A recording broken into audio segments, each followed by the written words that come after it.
Okay, we are here with Captain Rusty Fincher, and he is seeking the constable's position with Montgomery County, Precinct 1.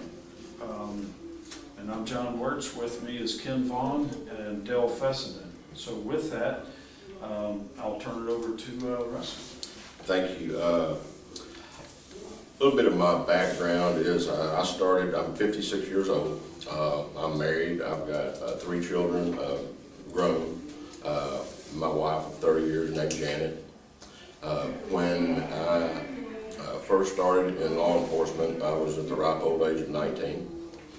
I started in Harris County Constable Precinct 1 in downtown Houston. I was there until I left and I became a railroad detective. While I was at Precinct 1 in Harris County, I pretty much, my time was spent in the juvenile division, the mental health division, and the warrant division. When I left there, I went to the railroad and I was a railroad detective, and my duties there were, I was in charge of investigating train versus car or train versus pedestrian accidents. I also, we investigated cargo theft. That's about the biggest thing, the 2 biggest things that we did, and then, patrolling around trying to find those 2 things. In 1995, I came up to Montgomery County Precinct 1, which I've been ever since. I started off as a deputy. I promoted sometime later to a sergeant, and then I promoted to lieutenant and then captain. I promoted to captain in 1999, which I've been there ever since. In that time, I have been either cross-trained or trained in all the divisions that we have. The divisions that we have are the civil division, of course, which we're mandated to do by state law. Mental health, which Ari was trained in. The lake patrol, the school division that we have. Everything that we do. So I'm basically, out of 33 people, I'm third in command, and I just oversee and solve problems throughout the day, whatever comes up. At one time, for about 10 years, along when I was already a captain, I started off with a drug detection dog. I worked that drug detection dog. I assisted the sheriff's office early in the morning on I-45, doing some drug interdiction on I-45. Then I also used the dog in the schools, in the Wilson Independent School District, and a little bit in the Montgomery Independent School District. I remained out. Again, my boss had been nice enough to let me be out on loan to a lot of other school districts that didn't have dogs. So I've been to Trinity and Magnolia and a lot of different places to help them out. And a couple of years later, I got an explosives dog, a bomb detection dog, and I worked her for about 7 years. Dogs get old and they go on, so I've just pretty much resumed my responsibilities as being a captain again. Being a captain, I've done, not only have I done the things that a captain does, but you fill in and do things that need to be done that sometimes not completely in your job description. But it's been a very rewarding job. I enjoy it. The people in the community is what what keeps me going. I just really love being with them. But this is something that I've done since I was 19. Most of my adult life has been spent in the constable's office, and I really can't. As long as I'm working, I can't imagine doing anything else. Okay, great. Thank you very much. And you had just referenced the dog. First of all, what's the primary responsibility of the constable charter? I'm sorry, no. What's the primary responsibility? What is of a constable? What are they chartered primarily to do? A constable's office is primarily a servant of the court, which includes bailiffing duties, serving the civil process, running warrants. But we've taken on a lot of other things.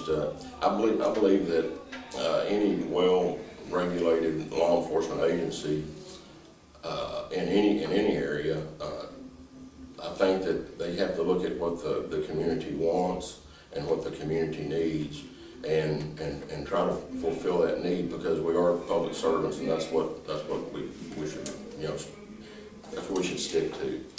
So, you know, we do a lot of other different things because we thought that the community needed it, and the community wanted it. So we try to be very, very mindful of our of the man hours that we have. If we have guys that work on the lake during the winter time when they're not needed as much on the lake, we would reroute them to do other things where we have, you know, maybe a bigger load of things that need to be done, you know, civil, or we do a little bit of everything.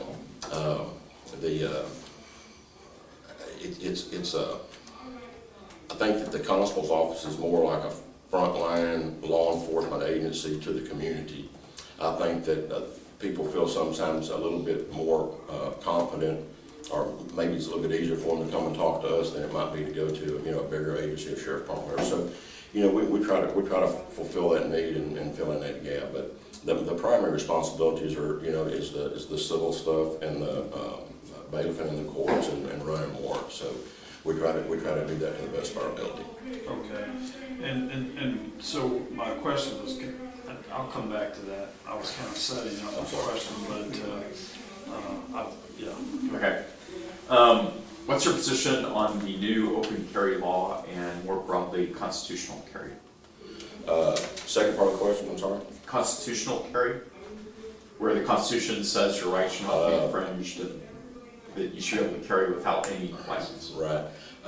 You know, the open carry law, it's going to be a law. It's something we're going to have to deal with.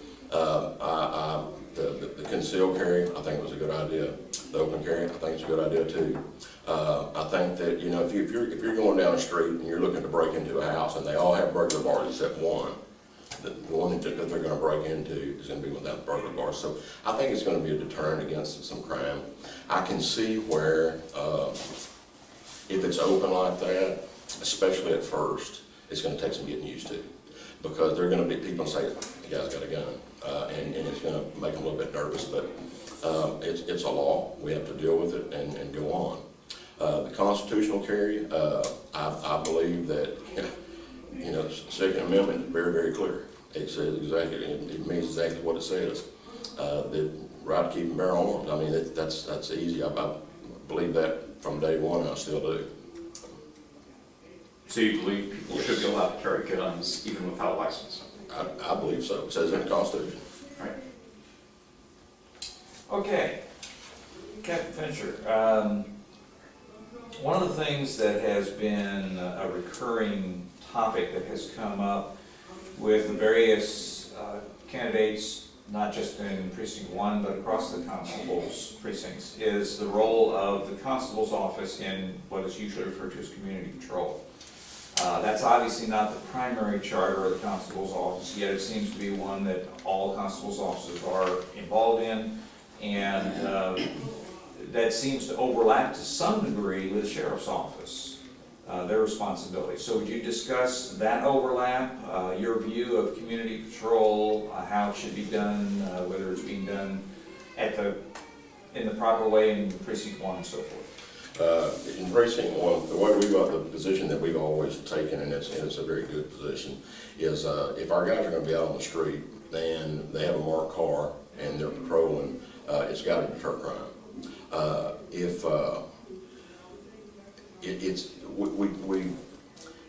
We try not to butt heads with the sheriff's office. We try to help them, and they try to help us. So I think if you look at it with an open mind and you do what you should be doing, there's not a problem there. We've had a lot of success stories with it. I mean, I can't imagine doing it any other way. I think it's a very, very good deal. Okay, so how many people do you have that are involved in community patrol? And could you relate one or two of those success stories? Yes, sir. You know, one of the,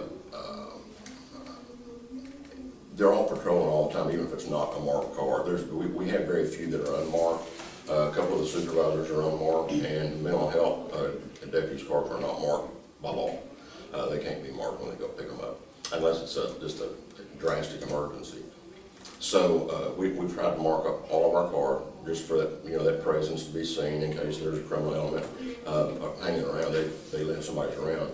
A success story, there's many. Probably one of the ones that I can remember the best is we had a guy in a subdivision that was breaking in. Well, we didn't know it was a guy. It was somebody breaking in houses, and we didn't know who it was. And so when we figured out who it was, we had a guy sitting in this subdivision, and this guy had been in prison, and we thought he was still in prison. He comes driving by. This guy, if he hadn't been sitting there and driving around and hadn't had prior knowledge of that guy, that he was who he's supposed to be and was supposed to be in prison, he wouldn't have been able to follow him and figure out what he was doing. And he was having realtors take him into houses to look at the houses, and then he was coming back and burglarizing them. So, we've always felt that, community policing is high on the list. And so the closer you are to the community, you know what's going on, you know the people that are going to call you. We're able to thwart some of the things like that. So that's just one of the many success stories we have with that. And he's serving 2 consecutive life sentences now. So. Speaking of success stories, and my question was to come back to the drug dog cop and the bomb dog. How effective were those? And it looked like both programs may have been terminated around 2005. If they were effective, first of all, we understand the charter. It just seems like we kind of get off the beaten path, and these are, and correct me if I'm wrong, it seemed like, again, like Dale pointed out, these are more Sheriff's Department oriented. So I'm kind of curious, how effective were the dogs, both in drugs and bombs, and if they were, how come that wasn't carried forward? Well, in 2005, the reason that ended is because my dog medically, he had a malignant tumor inside him, and we had to put him to sleep. Immediately, we got one more drug dog. We got, maybe about a year later, we got another drug dog, so that we could primarily devote one dog strictly to the schools. When I had my drug dog, I went to the schools, the Willis schools, at least 2 times a week. And every time I went, I found something. So that's super effective, real effective. And then, being called into homes where the parents have maybe an idea, maybe that they suspect their kids are maybe starting to dabble in drugs. I could go in there with my dog, and I could tell them yes or no. Parents could head it off the path. The dogs are a super effective tool. The explosive dog, we got her when the influx of things started, about everybody getting worried about stuff blowing up, and, kids going into schools and shooting and blowing stuff up. And if we get a tip that something's going to happen, and we have to take a large group of the deputies in there, and we have to hand search. If there's something in there and you open it up and it had a trigger on it, we're going to lose a deputy. If we have the dog and the dog is alert to it, then we know to call a bomb squad out and get it taken care of. So they're both very effective. We obtained another explosive dog. We had to retire my dog, my explosive dog, and then she passed away. And we got, like I said, we got 2 more drug dogs, and then 1 more explosive dog. And we just retired one, and we have a program online right now. I've been in a dialogue with a lady that, this trying to be mindful of taxpayer dollars. the drug dogs are, $5,000-6,000. They're, quite expensive. And the ones that both of the ones I got, I raised mine through private funds. I went and begged for money to get them because I knew that was such a needed thing to do. And then when I found a lady now that she identifies dogs that she thinks might work as those two kinds of dogs. She's in partnership with a man in San Antonio that trains dogs. So she takes the dog to him, he donates the training, and then she raises the money for the deputy to go there and stay in a hotel and to eat while he's being trained with the dog, and basically get the dog for free. So real good deal, and we're going to explore that a little bit further to see if our next ones come through that source. All right. Related to one of the tasks that's assigned to Precinct 1 is the schools up in Willis. There was recently a school video of a female student who was on her cell phone. Constables called in, or some deputies called in, and there's a confrontation, ends up turning her over in her desk and everything. Now, whatever happened there, certainly that was a bad public image.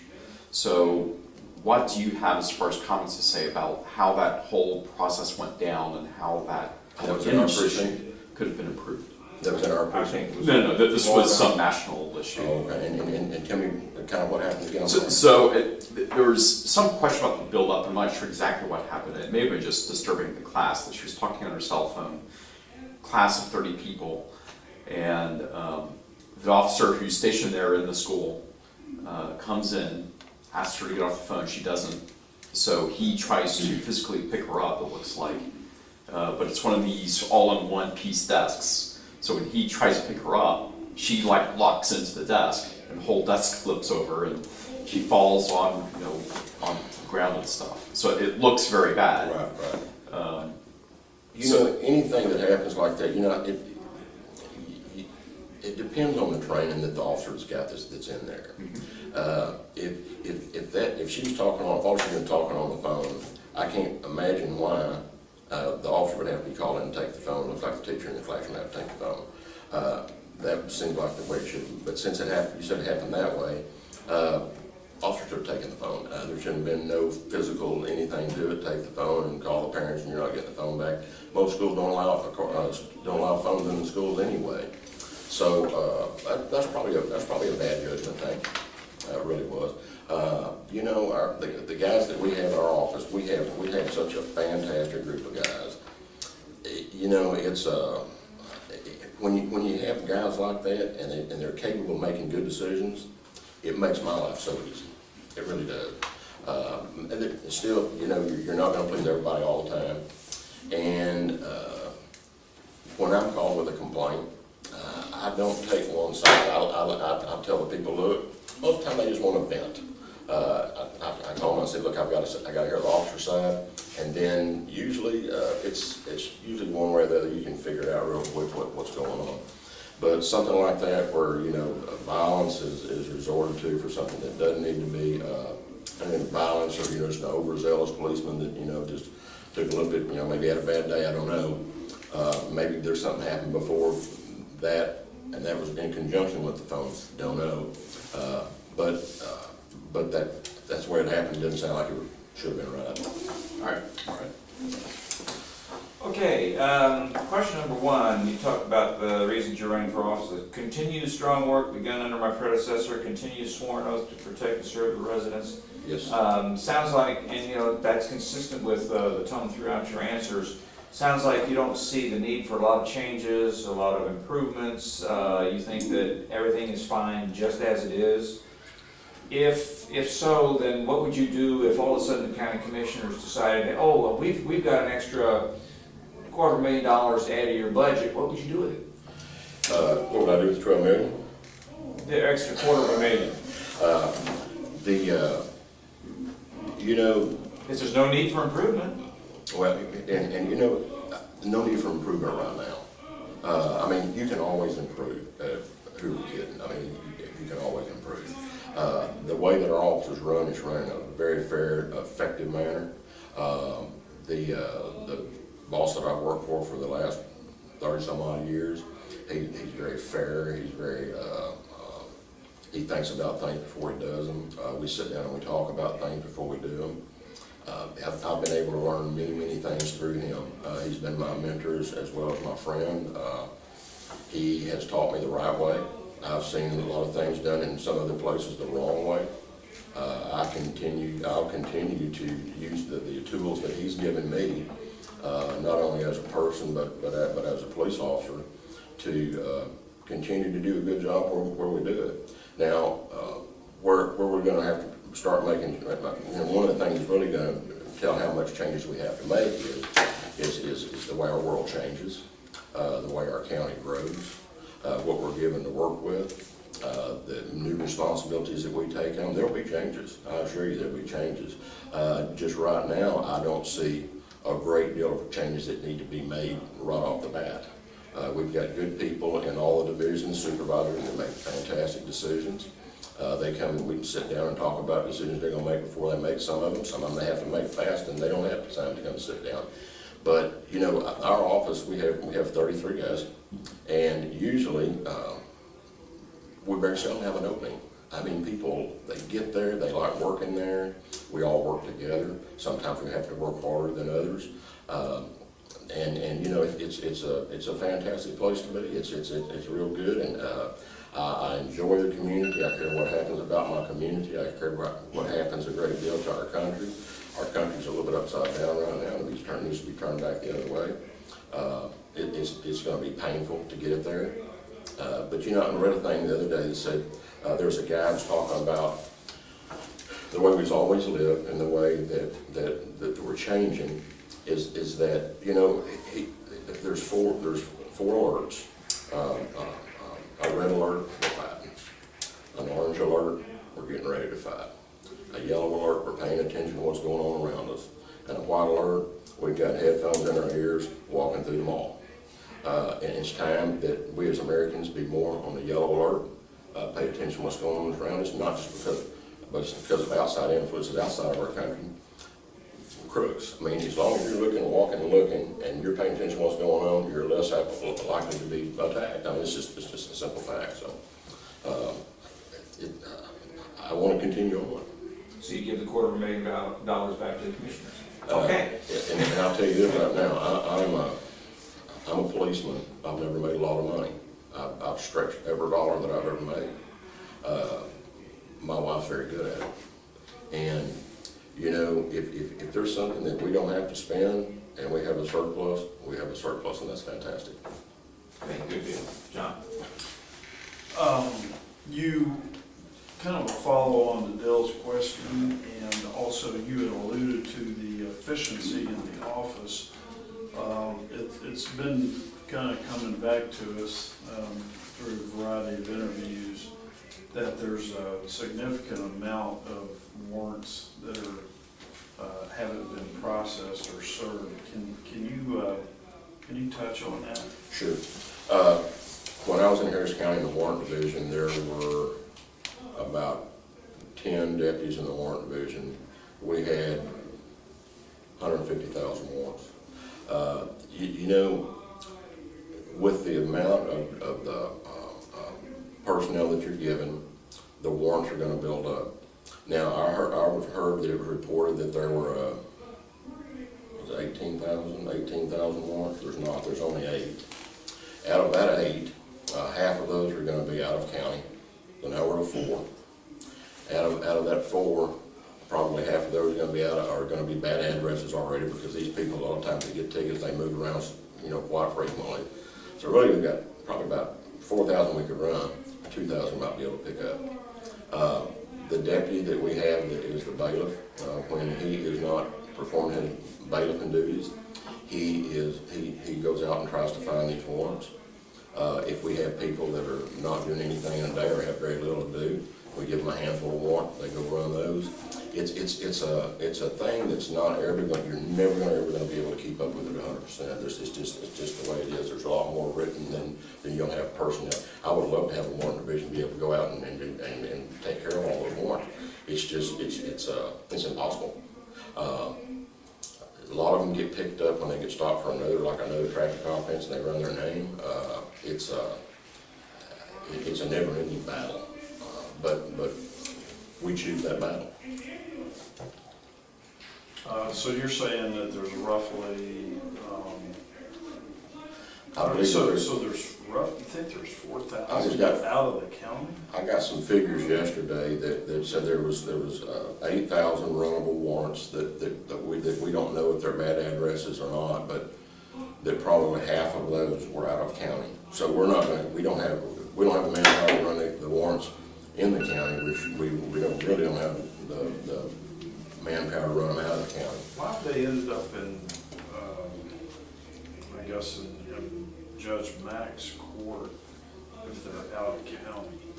I'm sorry, no? Why have those warrants ended up in Judge Mack's court if they're out of county? I mean, then. What'll happen is if somebody's coming down to Freeport or in visiting a relative or something, and they get a ticket, and they write them a ticket, it has to be filed in the jurisdiction where it was given. So if it's written in Precinct 1, it goes to his office.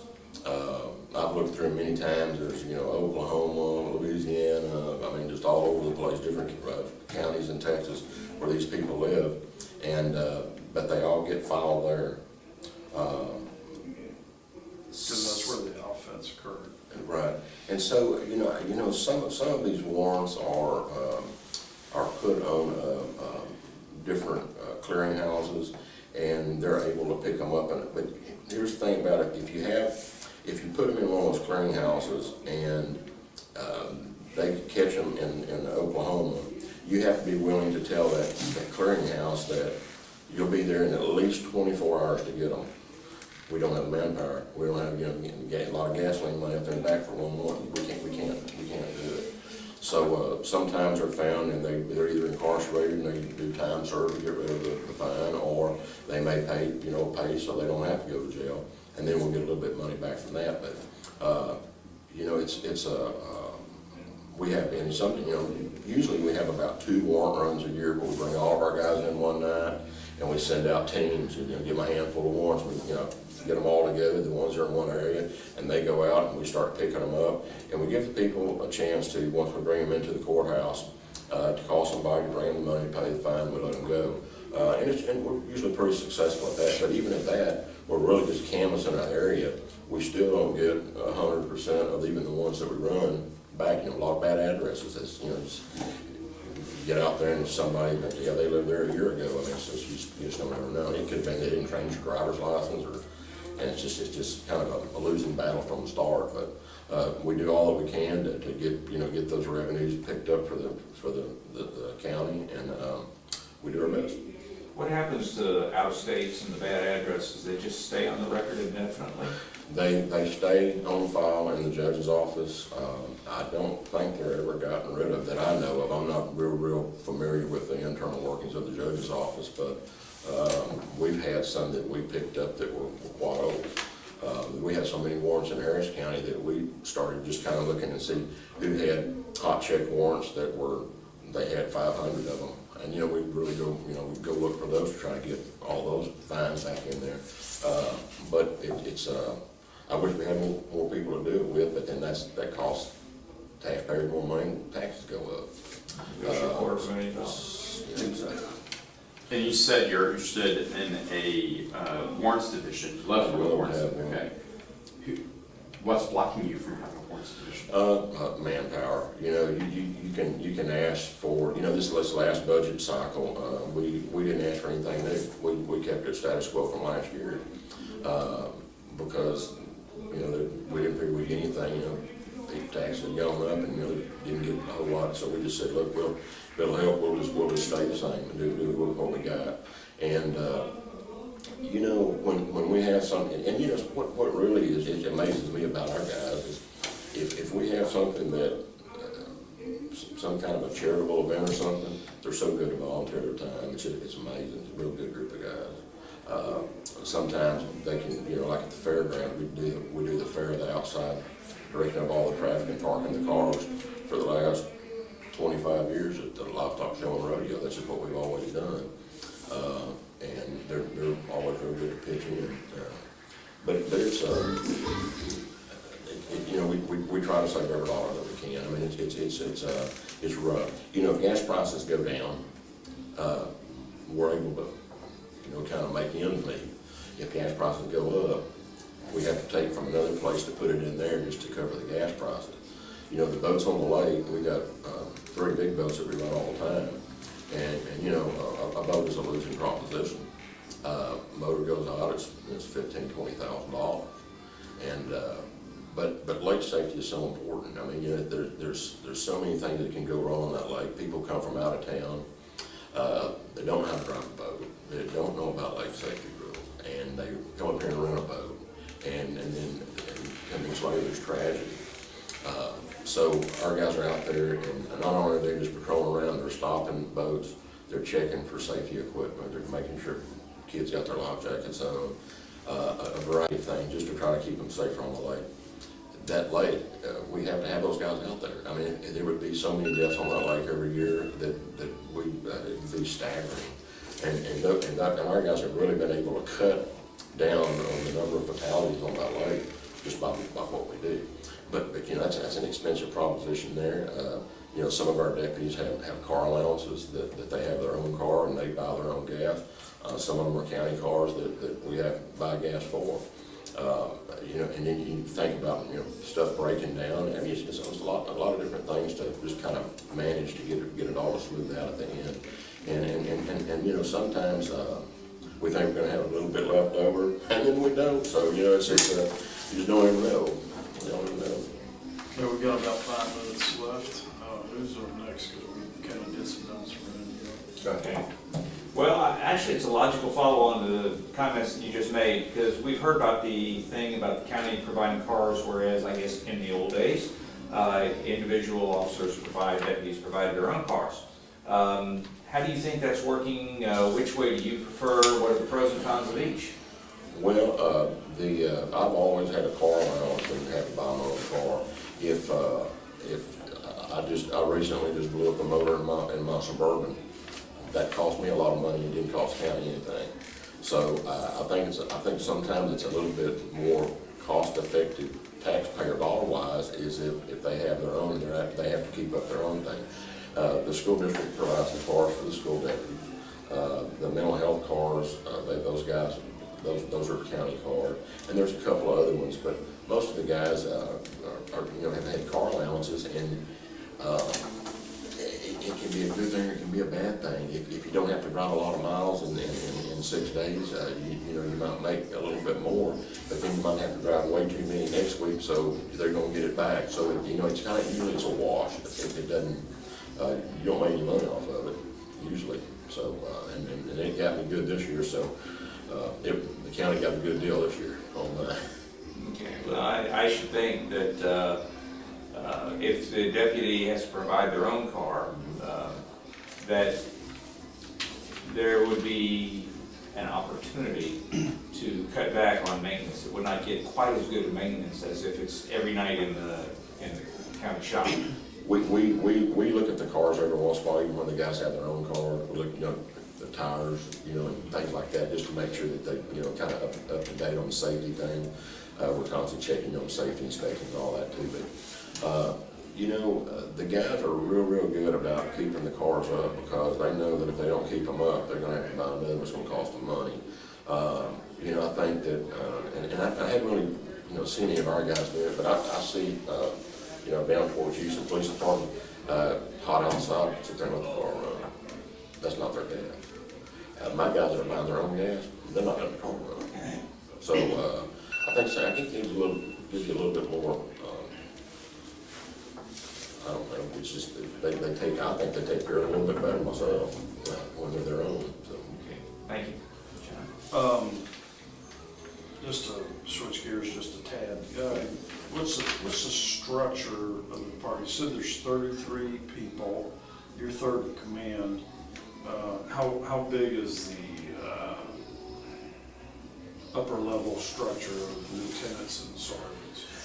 We have those, the command structure is the constable, and then a chief deputy, and then I'm the captain, and then I have 4 lieutenants under me. Some of them just have one division, some of them are over a couple of divisions, And then each division usually has a sergeant, that's like a frontline supervisor, for the everyday things that go on, just so the guys that are the deputies can have somebody to bounce stuff off of, and then all the rest are deputies. We also have one clerk over in our Montgomery office, and we have an administrative assistant and a clerk over in our main office in Willis. Okay, so effectively, you got 8, 9, 10, 11 out of 33, 1/3 are pretty much what you call it management, our command structure. Is that typical across the board with your peers? How's that match up? Probably pretty typical. It's when you promote somebody nowadays in civil service, it's a little bit harder to rearrange something, from lieutenant and down because of that civil service. But we try to make sure that if there's and I've seen some, police departments and sheriff's offices have a captain that's over nobody but himself. Well, there's not any of that where we are. I mean, everybody is and we have, they usually contact their sergeant and then to the lieutenant, and it goes up the line just to make the decisions. But, if it's fat on the top, I don't think it's much. Everybody has a specific job to do, and we really work hard at getting it all done. How big is the lake patrol? I'm sorry. How big is the lake? We have a lieutenant and a sergeant and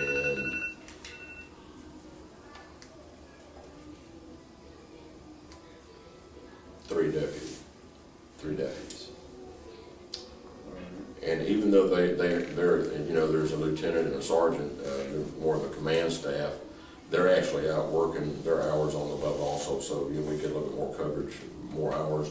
In the summertime we try to do, I think the first guy gets out there at about 8 o'clock in the morning, and the last guy goes in about 10 or 11 o'clock at night. There's people out there on those boats at night that don't understand that alcohol and no breaks doesn't mix. So there's a need for us. And then we have so many guys on call every night too, so if something happens, middle of the night, they make a phone call, and we're gone to go help. So. Okay, one more quick question, just give me a quick percent. You talked about growth of the county and that you guys have to stay in lockstep with that. What's your anticipated as a constable? So you're gonna have to develop your budget around a growth rate, right? What's your anticipated growth rate for the county? Just give me a number that you're basing. The things are, especially in Precinct 1 where we are, there's big companies coming in buying huge tracts of land, and depends on what they do with it. The percentage of growth, it's fixing to be a whole lot more than it's ever been. Even with the downturn in the oil and gas industry and prices going into the 30s. Yeah, but that won't last long. The gas prices will come back, I bet you. And the thing about it is when we make decisions at budget time for what we think we're going to have to do the next year, if it grows too fast, then we've still got to do with what we have until the next budget year. And even though we wait till the next budget year, we still there's no guarantee that we're going to give them more personnel to handle that growth. So we have to be very mindful of what we have, and we have to do the best with what we have. And it's a juggling act, and at best. And but we're always able to get it done. The guys are real good at pitch in and all work together. It's a task. Okay. Let's try to sneak in a couple more questions here, and then we'll go to closing. Okay. What's your attitude on using drones to assist police officers? Can I lump body cameras and drones and all that stuff into kind of one big category? Okay. The body cameras are an effective tool to not only protect the citizens of Montgomery County, but also to protect the officer. I think they're probably a pretty good deal. I've never seen any of that footage misused in any way. I've never seen it. We have them. They've been able to answer some questions that that we thought, well, maybe we're not getting just the right answer, but we were. As far as the drones, if the drones are used in a manner that they are needed, and really needed, I don't have a problem with them. If they're, one big thing that I don't like, I'm from the old school. There's too many cameras on just every post everywhere in town, and I don't particularly care for that. It's always like somebody's watching no matter where you are, and I mean, I don't care if they watch me or not, but I just think it's a little bit of overstepping. I really do. But the drones, if they're used to, to fight crime and to, for maybe a SWAT situation where they can get a big layout of an area that they're fixing to have to go into so they know what they're going into, I don't have a problem with that. Even if, so you basically be using drones to do part of your job, even though the FAA prohibits corporations from using drones to do their job. You don't see a conflict there? I mean, if it's something that's against the law, we're not gonna do it. Well, no, they've said it's okay for the government to use drones, but not for corporations. It doesn't seem quite fair. Okay. If it's something that is helping people, I'm for it. But if it's Big Brother watching over your shoulder, I don't like that. I never have, and I never will. All right. Okay. We've heard that there is a new system that is being implemented countywide to help with coordination of sheriff's department, various constable departments and so forth, improve coordination there. Can you shed some light on how well that's going in Precinct 1, how fully implemented it is, the improvements you've seen as a result of that? I've not seen that implemented where we are yet. I think that's something they're still pretty much talking about. And it's probably some others talking about it more than others talking about it. There's been a need for a long time for, the sheriff's office and the constable's office and the smaller police departments to be more on the same page. I think it's effective for the betterment of the citizenry of our county. If it happens to be where, if you say, well, I work for this guy, I'm not gonna talk to him, that's big time counterproductive. It's a waste of time and money. We always try to share in everything we've got, and I think that if they implement some type of software that allows us to share report keeping records where we can kind of see each other's, I think that's probably a good thing. But I haven't seen any of it yet. It's a needed thing. I mean, it'd be real good because it makes everybody stronger. They're all on the same page. Okay, all right, great. So we'll turn it over to you now, and if you'd like, take up to 5 minutes for closing, and then we'll go right back. Well, I want to thank y'all for having me here today. I think that if you take a look at me, I have the strongest I do have the strongest qualifications of any of the candidates that's running. I'm the only one that's had on-the-ground experience with what I do, and I've been doing it every day up here for 20 years. There's no way that anybody could possibly have more experience than me because I'm real time. I'm right now. I love doing what I do. I love helping. I love trying new things. I love conquering new tasks. I've also, with all of the things that I've said here today, I'm also a graduate of the Constable's Leadership Institute and which is through the Texas Justice Peace and Constable Association of Texas. It's about a month-long school that you have to go to, and it's pretty tough. And then also the Lehman Constable Command College. Nobody else has that. Things that just give you a little bit of insight, and what we do every day, and the things that making us where we can lead the guys to do what we need to do. Our laws that we have to adhere to in the constable's office are ever changing. They change every year, if not every other month. A new ruling will come out, and you're not doing something just right. So even if somebody's working in a constable's office a long time ago, it's not right now. And it takes a long time to get all that stuff in your head and be able to apply it in what you do. And if you don't do it just right, it can be lots and lots of liability for the county. So I think that experience and training in this race is gonna make the difference. And I appreciate y'all having me today. Thank you very much for coming in.